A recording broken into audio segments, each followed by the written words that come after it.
Yeah. Yeah, I'm sorry to disappoint Claude. I'm not a weeb, so I That don't. was more for Skylar than for me. Oh, okay. Why don't you ever I ask? think he. Huh? Huh? Like I say, I think he recommended Gynax at some point in time. Why'd you do that, Yeah. Skylar? Why'd you hurt yourself? Why are Because you you hitting know yourself? about Evangelion and like Anno, like Well, you. well, yeah, but I know about Evangelion. I don't know shit about Gynax itself. But I've also talked about it a lot. Right, Do you not listen? Did you not listen to me, James? define listen, because a lot of the times I can hear you, but a lot of the times I zone out like a lot, and also I have bad memory. So it's really a lose-lose wherever I go. Either I pay attention and I'm bored, or I just forget. Anyway. Oof. Moving on. Let's move on to the big discuss. Let's move on, shall we? What's our big discuss this week, Skylar? I have it pulled up on the docket. Give me 1 second. Yeah, you have it pulled up. That's why it's taking so long to scroll back up. The docket. Shut up. Why'd you? I wasn't prepared for this anyway. The big discuss is what's a piece of media recently where you were excited for it, but ended up really being disappointed for it, or the opposite, if you didn't care about it at all, but ended up really liking it, and what made you change your opinion? It's Claude, you go first. I've decided you're first. Oh no. Yeah, that's right. No one is prepared. No, I wasn't. Because I looked at this, I was like, I'm pretty sure I can think of it. And this podcast came up, I was like, I'm struggling to think of something. All right, well, I actually do have one for this to start off, so I guess I'll go first. Okay. My answer was Metal Gear Rising: Revengeance, where I was not excited for it when it was coming out, because at the time I was kind of like, I hadn't played as many Metal Gear games. I wouldn't really know that much about the franchise. I remember looking at the very first trailer, the one where you're cutting up the watermelons, and I was like, this looks dumb, and not because it looked jank in those first trailers. So I was like, I don't know. It doesn't look that fun. And then when the best friends played it and I saw the first level of the game, I was like, what the fuck is this fucking video game?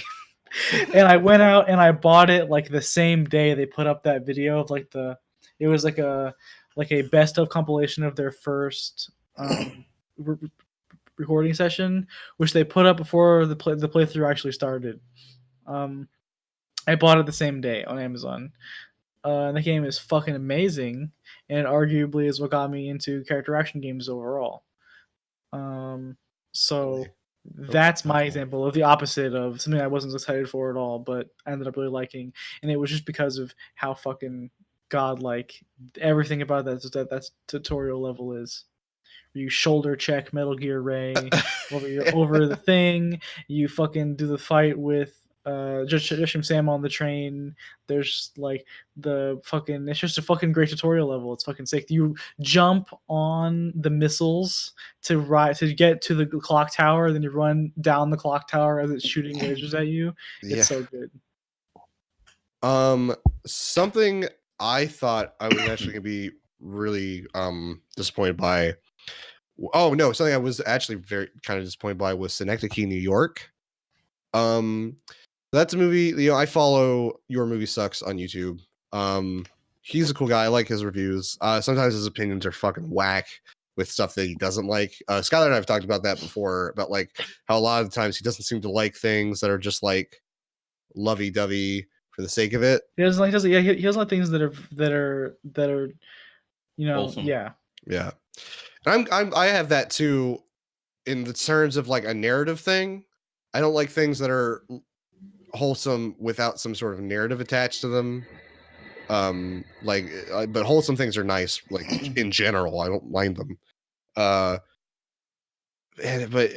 he recommended a movie called Synecdoche, New York, and I was watching his review. I've watched like the first 2 parts because it's several parts that I don't think he's even finished the whole review.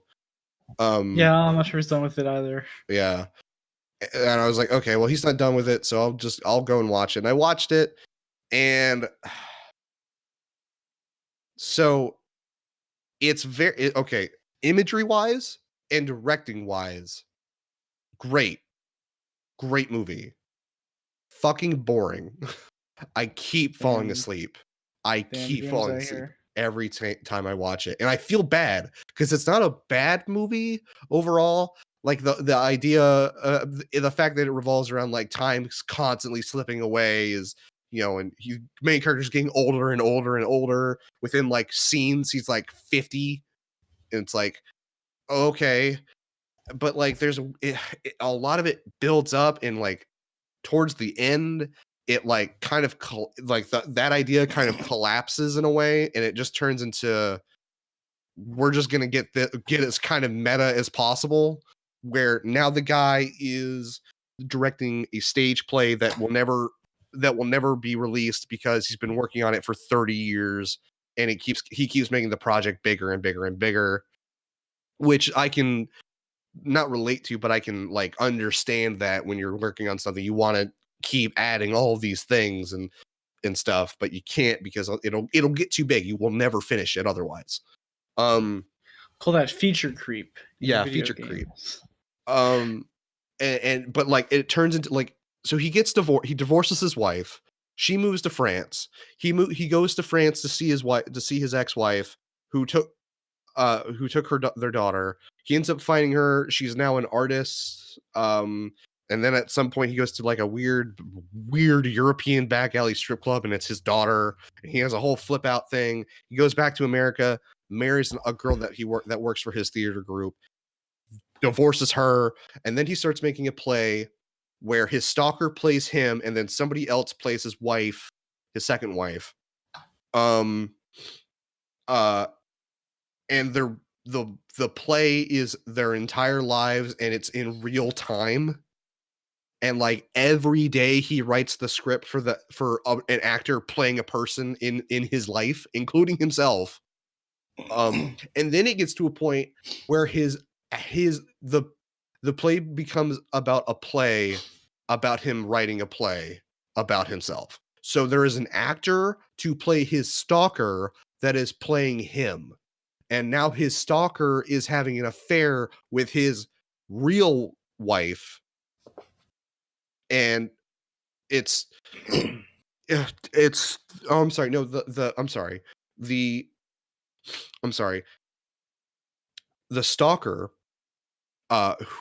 is having an affair with the girl the main character likes, who is the woman playing his ex-wife, which contradicts the story that's happening, and it just it gets really, really, really meta, and it kind of just, for me personally, destroys the whole thing it was building up with time slipping and shit. It's weird, and I don't really like it all that much once it gets to that point, but the whole rest of the movie is interesting. And there's a point where like it's like time has slipped to a point, how old his daughter is. She's like 21, and like and she left when she was 4, but he thinks she's like 8 at this point. But he's speaking with her then babysitter. When they left, her babysitter went with them for some reason, and she's talking about how the babysitter and his daughter have a very sexual relationship. And then he talks about like, well, why'd you let her get a tattoo? She's a fucking 4-year-old. And like he just flips his shit in outside of a fucking like French diner, and she's just miming and screaming, and everybody's like, what the fuck's going on with this American? It's so bizarre, and it's weird, and it kind of falls apart in my eyes. I think it falls apart in the last half. Well, it sounds like, James, is that you're just not woke. Yeah, is that what it is? I'm just not, this movie's just too big brain for you. It's James. too Kino for you, James. I fucking hate you, Skylar. Fucking hate you. But have you seen Synecdoche? I have not seen it, so okay. I can't even say anything. Watch Synecdoche, and then I actually want to hear your thoughts on it. Okay. All right, Claude, was that enough ranting for you to figure out an answer to the big I made a list a while ago. Okay, good. I just was waiting for my turn. Okay. So wait, are we doing one apiece, or are we doing a couple, or how are we doing? That was my big one that I had. If you have more, feel free. I had a big one also. That was my big one that I said earlier. Okay. Well, there's only one true answer to this, and it's Berserk 2016. Were you excited for Berserk 2016? No, see, I had hope for Berserk 2016. Yeah, I didn't see the bad CG trailers or anything like that. Like I remember saying stuff about it, but I didn't go out my way to watch it. And I was so hyped. I watched it day one. I was like, "Let's do this." And then like it was. I can only imagine the feeling in your heart as you didn't, because you didn't even know. You didn't even like have the shadow of the doubt in your spirit. No. I thought I made a wish on the Dragon Balls, but I actually made a wish on the monkey's. The monkey's paw. See, because I had seen the trailers, so I knew beforehand. So that sucks for you, man. I remember hearing people say like it looks bad, but I've seen like trailers that are just kind of cut in a bad way when the show is great. So I was like, whatever. No, I'm leaving this alone. I believe it. It'll be good. It's Berserk. And then I think I heard it was the same studio who did the movie, so I was like, it'll be fine. Oh, and boy, did that person fucking lie to you? Yeah. Yep, that was a big lie. And then I watched episode 1, and I was like, what? No. Why? And then it just got worse and worse. And there was one episode that the animation quality was fine in. Not even fine. There was one that it was good in. And it was the final episode of Berserk 2017. I didn't watch it. Stewie told me about it. And for whatever reason, maybe it's a slap in the face of the fans. The worst part of this monkey's paw wish is that the ending of Berserk 2017 is completely 2D and looks fantastic. It's just them sitting in the bar talking, but it actually looks good. That's fucked up. It makes me sad in my heart, angry in my penis. Why the penis specifically? My brain like defaulted to one of my favorite quotes from Jim Sterling. And I don't remember what it was. He was like, I'm so mad I could come. I was like, wait, what? Jesus Christ. And ever since then, I associate that every now and then. But yeah, that was my big one. I have a couple more, but you guys, round robin this. Skylar, go ahead if you have another one. I guess I have another one I have is Darling in the Franxx. So I remember I was big on the hype. I was big on the hype train for that because I was looking at the staff and I was like, "This is actually pretty cool." Because and the Asushi Nishigori, the director, is like, yeah, he worked on Gurren Lagann, and he worked on Die Buster, and he also worked on the Idolmaster show, which I really like a lot, right? And I was like, yeah, so that's cool. And it's got his team work with him. So what's her face? The animator lady whose name I am now forgetting. Now I feel bad. Who worked on the Idolmaster stuff too? I was like, yeah, she'll be on it. And then it was like, oh, Hiroki Maishi's doing the action scene direction. That's fucking sick. He, obviously Gurren Lagann and, episodes of Fooly Cooly and stuff like that. It's like, that's cool. And then it was like Studio Kara was doing the CG on it. Like, oh, wow. So it's like everyone from Gainax is all here. It's all the warriors are here in some respect. Right? Yeah. And then no. And then it didn't. It wasn't good. You lucked out by not being caught up. I was up to date. I gave up I gave up actually before people were even saying it was bad because I was just bored. I made the right decision by giving up on episode 1. I gave up on episode 6 or 7. Yikes. Yeah. I guess I was also disappointed by fucking Fooly Cooly alternative. Because I watched the first episode. How much of it did you watch? I watched the first episode and I just did not like it at all. I thought it was an okay first episode. I haven't seen any of it besides that. I've seen the first 10 minutes of Progressive and it looked pretty cool, but apparently that's the only cool part of it. So, yeah. If you're a true Fooly Cooly fan, you'll do it. No, I'm that's why I'm not watching it. They're short. Just do it. I don't want it. I literally don't want it. Okay. You can't make me do it. What I do want though is, I don't know if you guys have seen it. It made it all worth it because I don't care that much.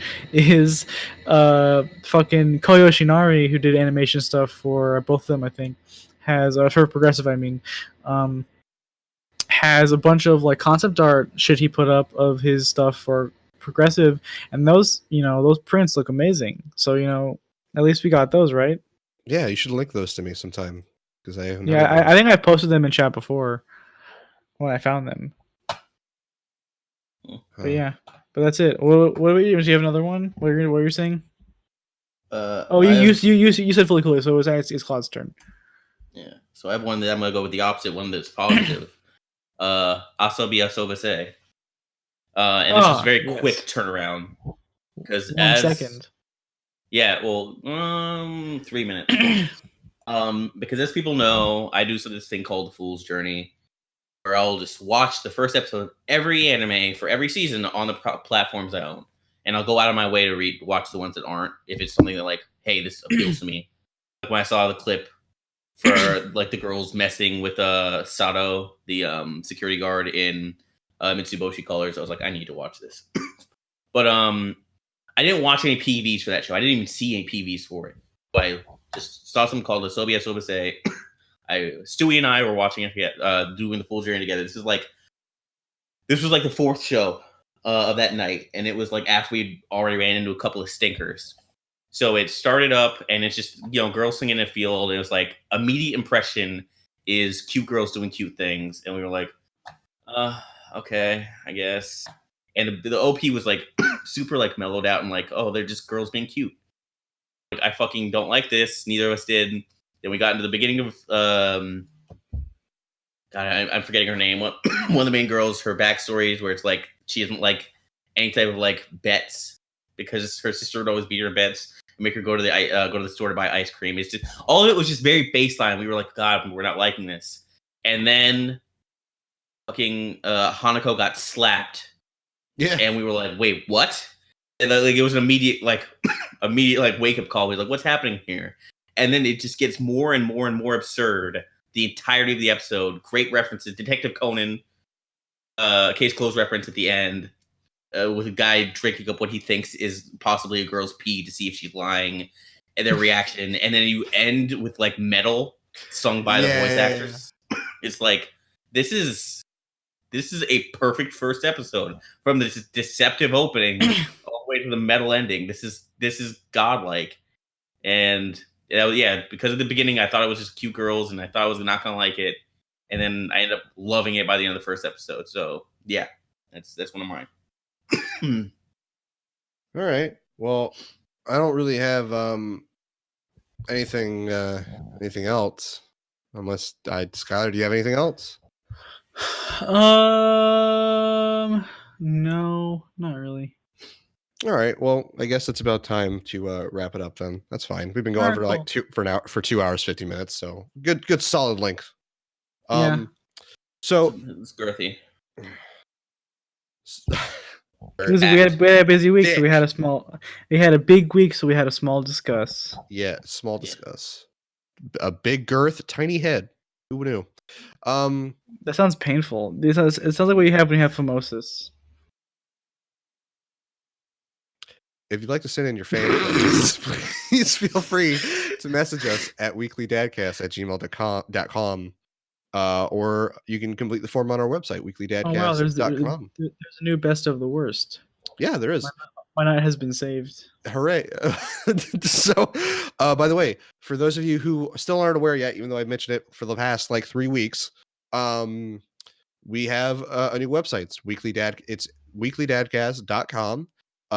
It's going to be where all of the episodes are going to be hosted from now on. Podbean ends in June.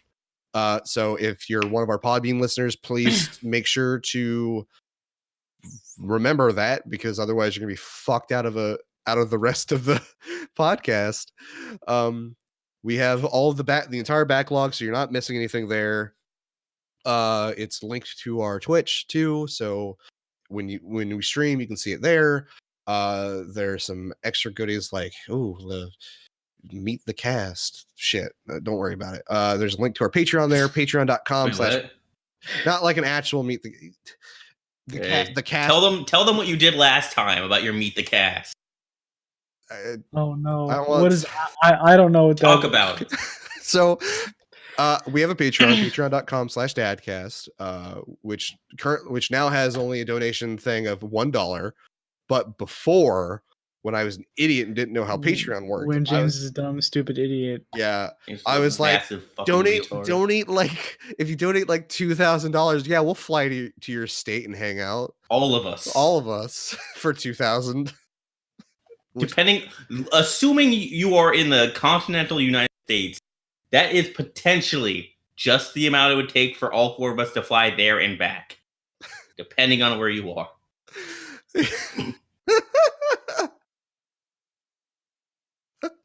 You're a big dummy. You're big massive dummy. Look, what they lived in South America? We wouldn't go to South America. That's a flyover continent. What? Yeah, Ruben Langdon almost got shot there. I don't want to go there. Yeah, who does that? Socialism exists there. Oh, stop. You stop it. I'm kidding. So yeah, but now it's just everything, you don't have to donate, but if you'd like to donate, you can only donate $1, and all of the proceeds go towards hosting the website because it's a $25 proceeds go to butt plugs and other things for James at buttstuff.com. No, it goes to hosting the website. James, when are you gonna start pushing that one? Baddragon.com. His tab. Let me get through this, please. I need to do it. It goes to hosting the website, which is like a $25 subscription thing that we have with Squarespace right now. It goes towards getting better equipment. I'd at some point, once we don't have to worry about like posting the website anymore, once that's regularly being paid for, I'd love to do something like maybe get like, I don't know, like maybe start doing merch at some point, or like going or I don't know. I talked to you about this before, but maybe doing like a thing where we not pay attention. Yeah, probably. Nobody ever listens to me. And and that's not necessarily a bad thing, but sometimes I say important things that I need y'all to listen to.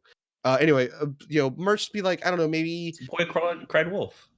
Yeah, you're right. But like maybe do something where we have like non-public podcasts where like, I'm not streaming. I don't like, hey, let's have a quick podcast, and like we have like not a CD literally, but like a track list of like, hey, if you pay like $1, you can get this whole album of not otherwise available podcasts. Like that'd be kind of cool. Like that'd be a cool thing to do like after another serial cast. I would love to do a serial cast, like real shit. I'd love if we had like serial cast where we just talk about one fucking cereal or some shit. Or talk about cereal lore. My family didn't believe me when I talked about the cereal lore the other week. I know about the cereal lore. Yeah. I'm woke. I had my older brother and my stepdad listening to me talking about the cereal lore. And they were like, what the fuck are you talking about? Like, no, you don't remember the Avengers? That shit happened? But most ambitious crossover. Fucking, oh god, the fucking Cinnamon Toast Crunch guy, he was behind it the whole time. He was. But anyway, I'm getting ahead of myself. So yeah, check out the Patreon, check out our website. We've got a new RSS feed. If you haven't already started subscribing to that, make sure you subscribe to it. It'll be in the description of this podcast, and it's in the last podcast, and it's in the podcast before that, and the one before that. So if you haven't made the changes so you can keep listening to the podcast, you need to do that soon. Otherwise, you won't be able to listen to us, which is sad. I want people to be able to listen to us. Thank you. Oh, and twitter.com/weeklydadcast. And we have a YouTube channel. Baddragon.James. And we're also on Podbean for right now until June. And we're also on iTunes. And we're also on twitch.tv/weeklydadcast, which we stream this live, or I stream this live. Yeah, you can join and James cannot look at your messages. Okay. Thank you, everybody. Thank you, everybody, for this week's Weekly Dadcast. I've been your host, James. This has been Claude. And that's been Skylar. Thank you.